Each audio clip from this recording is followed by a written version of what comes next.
Estamos aqui hoje para fazer uma entrevista ao professor Juvi Barbosa.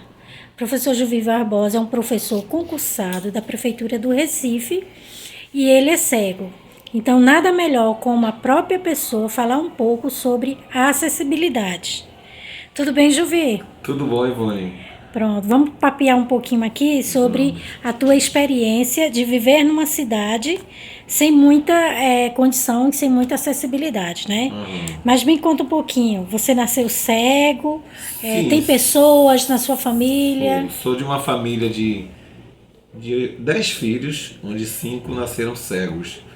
Eu sou o caçula, então eu já fui crescendo, aprendendo com meus irmãos a experiência de não enxergar. Como também eu fui aprendendo com os irmãos que enxergavam, os irmãos e as irmãs, a experiência de lidar com quem enxergava e da parte dos meus irmãos de lidar com quem não enxergava. Então eu digo que a inclusão é qualquer coisa que já nasceu na barriga da minha mãe, porque quando nós crescemos, a gente já tem essa experiência familiar de lidar com os irmãos que enxergavam e tendo também outros irmãos que não enxergavam. E aí vai se criando, evidentemente, uma cultura, né? De uma cultura de aprender através do tato, de aprender a sentir as coisas com a ausência da visão e de construir laços de solidariedade e respeito a partir da família. Sim, essa ausência de visão que você fala. Me diz uma coisa, como é que você consegue compreender, como é que você consegue sentir o mundo, já que você não tem um dos órgãos do sentido da gente, você não tem. Então, o que você faz para acessar o mundo à sua volta? Bom, o motor do corpo humano, eu diria que é o cérebro, né? O olho é apenas um órgão responsável de receber a informação do cérebro para decodificar e fazer com que a imagem aconteça. Quando o olho não funciona, por esse movimento que a gente chama de sinapse, quando esse olho então não funciona, o cérebro se reinventa. Digamos que ele redistribui a sinapse pelos outros órgãos do sentido. Desse modo, para as pessoas que não enxergam absolutamente nada, elas vão naturalmente, por uma reinvenção do cérebro, por um reposicionamento, elas vão trabalhar mais o olfato para identificar as coisas, o tato, os ouvidos, os Fica órgãos mais remanescentes aguçado? do sentido. Desculpa, fica mais aguçado, Juvi? Olha, fica mais aguçado não porque já nasce mais aguçado em decorrência da cegueira. Fica mais aguçado pela necessidade que o cérebro tem de reinventar, redistribuir nesses órgãos remanescentes aquilo que a visão deveria suprir e que não conseguiu pela deficiência. Então, o que é que vai nos ajudar a compor a informação com a ausência da visão? É o cheiro, que se junta com o tato, que se junta com o ouvido, que se junta com a gustação, paladar, e aí vai gerar, então, uma soma que vai produzir, digamos que uma informação intuitiva, que também a gente pode chamar de sinestesia. A sinestesia é muito concentrada no ouvido, que é exatamente uma capacidade que vai nos dar de compreender, por exemplo, de sentir, perceber o espaço do ambiente, as coisas ao nosso entorno, que vai dar esse sentido de intuição. A sinestesia ela não se ocupa do lugar da imagem, mas ela é uma espécie de paliativo para suprir, em certa medida, a visão. Ou seja, ela é a fantasia da visão descolorida. É a visão que não vê, mas é a sensação de que você pode estar vendo alguma coisa pela sinestesia. Tá. Então, o que você consegue, Juvi, realizar sozinho? Quais são as atividades ou a tarefa que você, mesmo sendo uma pessoa cega, você consegue hoje em dia realizar? Esse processo de você conseguir fazer, foi muito doloroso ou foi um prazer aprender? Como foi Não, isso? não seria, não tinha como ser doloroso o processo de construção da autonomia, por assim dizer, num contexto onde outras pessoas da sua família já vieram primeiro que você e já nasceram com o mesmo problema que você.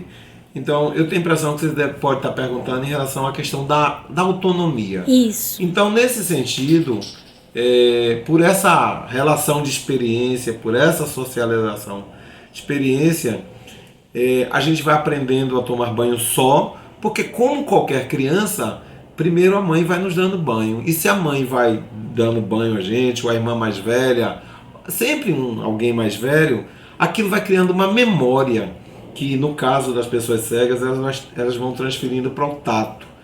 E também para a audição.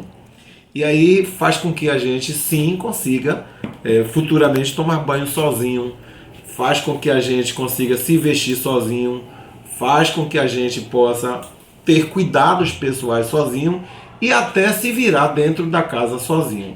Na realidade, a questão é a seguinte: quanto mais acesso você tiver às coisas, mais informação você tiver às coisas, mais autonomia sobre as coisas você terá. Ou seja, quanto mais experiência for colocada no seu cotidiano, mais você vai ter aprendizado, mais você vai ter autonomia. Perfeito. Porque na realidade existem cegos e cegos. O que é que eu digo que existe cegos e cegos? As pessoas cegas que em alguma medida se experimentaram ao mundo, se lançaram com destemor, com destemor mesmo, elas tiveram mais capacidade de construção da autonomia. Aqueles que ficaram no canto, aqueles que não foram devidamente cuidados, né? Ou super protegidos, aqueles que foram excessivamente super protegidos, esses infelizmente apresentam uma deficiência de autonomia maior, no sentido da dificuldade, por exemplo, de não conseguir se virar numa casa, de não conseguir acender um fogão, de não conseguir esquentar uma comida. E você consegue? E eu consigo esquentar uma comida, porque desde pequeno eu fazia de traquinagem, eu fazia por brincadeira. Ligar coisas eu corria risco, eu me queimava. E depois eu me curava e voltava de novo. Mas isso quando você já era um pouquinho grande, né? Porque a gente nem pode incentivar isso com as crianças, né? Eu estou falando de uma experiência de 9 anos de idade. Certo. Mas como qualquer criança, eu também traquinava, né? Como as crianças de hoje fazem, né? Mas sempre é bom estar com um adulto presente. Mas hoje em dia, me diga uma coisa, ligar a tomada... Ligar a tomada, inclusive hoje com mais segurança, porque as tomadas de hoje são mais seguras. Eu ligava a tomada na minha casa no tempo que as tomadas eram penduradas e muitas vezes eram soltos o fio, né? Era ligado o fio direto na tomada, até um certo... desprotegidas, até com certo risco de levar choque. Eu já levei choque, eu já corri risco, eu já levei choque trocando lâmpada, eu já levei choque. Mas é isso que tá, as pessoas não pensaram no mundo preparado para as pessoas que têm deficiência também, né, visual, de preparar também essa história. Isso tem melhorado muito, mas o que eu estou falando também é de uma realidade onde a pobreza era tão gritante, era tão acentuada, que a questão não era pensar ou não pensar, era o que estava posto pela condição de vida e aí era o que você tinha que se submeter. Então, por exemplo, como foi que aconteceu o choque que eu levei? Eu fui trocar a lâmpada, eu fui botar uma lâmpada, eu peguei no bocal e para ver como é que funcionava, eu botei o dedo dentro do bocal. Ao colocar o dedo, evidentemente, eu levei um supapo. Mas dizer também o seguinte, que na minha formação escolar havia uma aula chamada Atividade da Vida Diária. E era uma aula de reabilitação que a gente aprendia a trocar lâmpada de forma segura, evidentemente. Aprendia a dobrar roupa, forrar a cama. acender fogo, fritar ovo, fazer café. Todo então um isso processo. também, além da traquinagem, de fazer em casa, aprender Você com os também irmãos, recebeu a formação. gente também aprendeu isso como atividade de reabilitação. Ok, isso. Entendeu?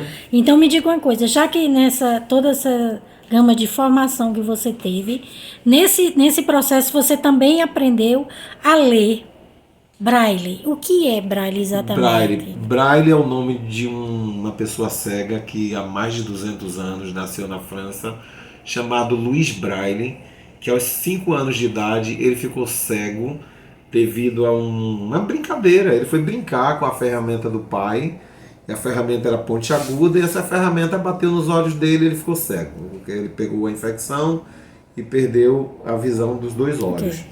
Aos 14 anos ele foi para uma escola chamada Escola de Meninos Cegos, e nessa escola ele criou um sistema de pontos chamado inicialmente de Sistema de Pequenos Pontos, que depois, quando Luiz morreu, em sua homenagem passou a ser chamado Sistema Braille. O Sistema Braille é um sistema que se constitui de 6 pontos, distribuído em 2 colunas de 3, que se pode fazer até 64 combinações, e cada combinação pode representar um símbolo ou uma letra. É exatamente isso. O sistema Braille, que hoje já está no mundo inteiro. Pontos em alto relevo, não é pontos isso? Pontos em alto relevo. E aí tu tá me mostrando aqui que tu trouxe uma coleção... livros em Braille. Isso, que é uma coleção da Mônica, falando de uma professora cega que inventou a imprensa Braille no Brasil, que criou a imprensa Braille do Brasil, que é Dorina Noil. Aqui no Brasil, aqui na coleção Dorina Noil, ela vem com o nome de Dorinha. É uma coleção da Mônica, falando das 5 regiões do Brasil. Isso. Então, Dorinha é aquela personagem de Maurício... aquela personagem que é uma professora cega. Tem muitos livros, Juvi, no Brasil? Tem mais livros do que os cegos lendo, na realidade. Mas se os cegos lessem muito, nós diríamos que ainda faltaria livros. Mas eu também quero dizer que eu acho que hoje em dia não é a falta de livros em Braille um problema para as pessoas cegas.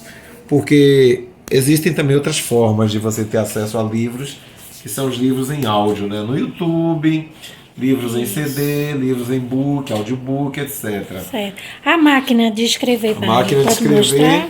É uma máquina que foi inventada nos Estados Unidos, que é a máquina que a gente usa para o sistema Braille. Eu estou fazendo agora, nesse momento, o alfabeto.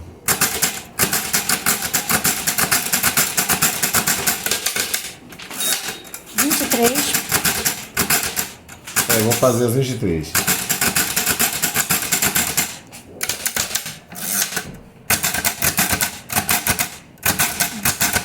Pronto, aqui está o alfabeto, que é exatamente cada combinação representando uma letra. Essa máquina é cara? Essa máquina é cara. Essa máquina custa uma média aí de R$3.000. Então a gente pode dizer que ela é cara. Agora, como é que se chama essa máquina? Máquina Perkins Braille. Então não é uma máquina, digamos, que toda pessoa cega teria condição de ter, né? Mas é uma máquina que todas as escolas onde tem pessoas cegas tem. Tem que ter. Tem que ter e tem. O governo distribuiu isso aí grandemente ao longo dos anos e hoje tem máquina em todas as escolas onde tem pessoas cegas. Também. Não só máquinas, como computador, como impressoras Braille. Isso. Então, de alfabetização a gente já aprendeu um pouco como você acessa. Agora me diga uma coisa, como é que você usa, por exemplo, o celular? O celular é o seguinte, as pessoas com deficiência, em particular as pessoas cegas, acabam se tornando entes de inclusão também do consumo. E quando a gente passa a ser entes de inclusão do consumo, então passa a ser atraente. Por quê? Porque no que a gente compra, a gente gasta. No que a gente gasta, alguém vende. No que alguém vende, alguém se interessa então em nos dar meios de acessibilidade para que a gente tenha interesse em comprar. Nesse sentido, Os celulares, todo celular hoje em dia, ele vem com um modo de acessibilidade para pessoas cegas e pessoas surdas. Então, o seu celular, por exemplo, nas configurações, Já vem esse modo. já vem essa opção de você aí, ativar o modo acessibilidade e, no caso, se você quiser ver como é que funciona para a pessoa cega, você pode ativar o modo fala e aí tudo que você vê na tela, ele vai falando para quem não vê poder ter a mesma informação que você tem. ok. No Então, caso assim, das pessoas surdas, vem toda a configuração em libras. cada vez mais criando tecnologia para que todas as pessoas possam acessar o consumo, como você falou. Exatamente. Não porque o comércio é bonzinho, mas porque nós seremos servidores dele na medida em que a gente também vai Consumidores comprar. dele. Então nós somos, nesse sentido, muito atraentes para a inclusão comercial. Tá. Então é pelo celular, por exemplo, que você pede um 99, um Uber. Peço Uber. Né? Só não Faz vou pedir tudo. Uber aqui, senão o papo encerra. Você faz compras também no celular? Não, eu não gosto de fazer compra pela questão da segurança, mas é possível fazer e muitos dos meus amigos fazem muitas compras pelo celular. Eu prefiro me limitar por a questão do risco meio de fraude, né? Isso. Hoje tem muito problema de fraude. E a locomoção, como é que você... A locomoção, o que é que acontece hoje na locomoção? Ainda há bengala, que se chamou aí bengala branca, hoje já temos a bengala branca, a bengala verde, a bengala azul, a bengala vermelha, uma bengala para cada tipo de situação de cegueira, né? Mas a bengala de Hoover, também chamada bengala de Hoover, é ainda o instrumento que as pessoas cegas usam para se locomover, como instrumento, digamos, mais acessível, mais barato e mais viável. Então a bengala é uma espécie de vara. Acho que vara. Mostra pra gente, Juvi, a bengala que você usa. Essa aqui é dobrável, mas é um bastonete, né? Um bastão. A bengala é um bastão que você usa sempre na mão esquerda ou direita? Posso usar na direita, na esquerda, mas a técnica correta de usar é colocando na frente do corpo e à medida que for andando e girando ela em forma de arco-íris e girando em forma circular, para que a bengala possa detectar na direita ou na esquerda qualquer coisa, qualquer obstáculo, qualquer obstáculo que possa causar dificuldade na sua locomoção. Fora a bengala, a gente tem um cão-guia, que eu não tenho um cão-guia, eu optei pela bengala, e hoje em dia está surgindo aí, ainda em passos lentos, recursos tecnológicos que podem auxiliar nesse processo de orientação e mobilidade das pessoas cegas. Certo. Juvi, me diz uma coisa, na sua vida, qual é a superação que você tem o orgulho de ter enfrentado e ter conseguido? Qual é o seu maior orgulho de ter superado? Bom, quando você pergunta isso, eu fico fazendo uma retrospectiva da minha vida e eu acho o seguinte: eu ter nascido num interior muito pobre da Bahia, não foi nem na cidade, foi na roça, numa fazenda chamada Fazenda Queimada Novas. Eu ter sido filho de uma família de 10 filhos, 5 cegos, ter sido de uma família que vivia uma extrema pobreza. Então imagina, uma mãe com 10 filhos, uma mãe com 5 cegos, uma mãe num interior muito distante da capital e uma mãe muito pobre, com pouquíssimos recursos na cidade. A gente sair dessa perspectiva miserável para hoje estar em Pernambuco na condição de professor e na condição de prover minha própria existência, sem dúvida, essa é a minha maior superação e minha grande superação. Disso eu me orgulho, dessa trajetória, apesar da limitação da cegueira. Eu não me orgulho de ser cego, acho que também ninguém deve se orgulhar, evidentemente. É preciso que isso fique bem claro. Mas me orgulhar de, apesar da cegueira, ter conseguido estar em condições de igualdade com qualquer colega de trabalho na área da educação, disso eu tenho que me orgulhar, considerando, além da cegueira, as adversidades sociais. Agora, é uma coisa que precisa ser dito, Juvi, que esse orgulho dessa superação da tua trajetória de vida é um orgulho que os colegas também, de profissão, também têm muito orgulho. Eu acho que tu já ouviu muito isso, dizer, eu me orgulho muito de Juvi, ele é meu colega. Então, é uma coisa que passou de você para os colegas. O Da gente orgulho ter... então passa a ser também inclusivo, né? É, exato, É um orgulho porque coletivo, né? é um professor que conseguiu a sua superação da sua limitação física e está em pé de igualdade com qualquer outro professor. Isso também nos deixa muito orgulhosos. Pois é, Então, e a gente faz parte aí de enfrentamentos, né? A gente está em sindicatos, a gente continua, faz a luta, isso também se compõe da nossa superação, no sentido de dizer que nada nos basta, no sentido daquilo que a gente já conquistou, mas tudo ainda a conquistar é o nosso dever de continuar lutando. Não é pronto, verdade? eu só tenho a agradecer a tua entrevista. Obrigado. Eu acho que os estudantes, os professores podiam aprender um pouco mais sobre essa questão de como uma pessoa cega acessa o mundo, né? E é uma batalha constante, né, Juvi? Você quer dizer alguma mensagem? Vou deixar uma poesia aqui para os seus estudantes, os professores e as pessoas que tiverem acesso a esse canal, porque também se inclui no meu currículo a poesia. Eu sou poeta desde os 13 anos, já ganhei alguns concursos de poesia.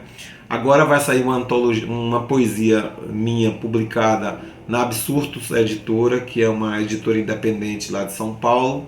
Numa antologia poética que eles vão publicar, uma das poesias vai ser a minha. E eu escrevi um livro que foi publicado pela Prefeitura do Recife, chamado Poesias para Incluir, e uma delas eu quero dedicar para vocês que vão ter oportunidade de acesso a esse canal. Se o meu olho não vê, isso não é uma sentença, porque eu tenho vocês para fazer a diferença.